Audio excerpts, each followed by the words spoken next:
অনেকে একই জায়গায় খেতে ঘেন্না লাগে। মায়ের শিক্ষা, মা যেমন সন্তানকে শিক্ষা দেবে তেমন শিক্ষা হয়।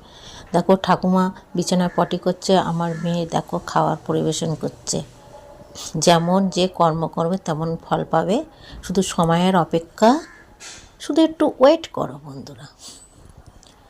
মা যেমন দেখো ঠাকুমা পুরো, যখন কাজের লোক আসে না তখন আমি কিন্তু পুরো চেঞ্জ করে দিই, ডেলি ফোকাসটা তোমরা দেখতে পারো। আর এরকম ধরনের মানুষ যাদের টাকা আছে তাদের আর কাউকে লাগে না, কিন্তু টাকায় কিন্তু মানুষের সব কাজ মিটায় না। মানুষের সময় অসময়ে প্রয়োজন হয়, এটা কিন্তু মাথায় রাখবে।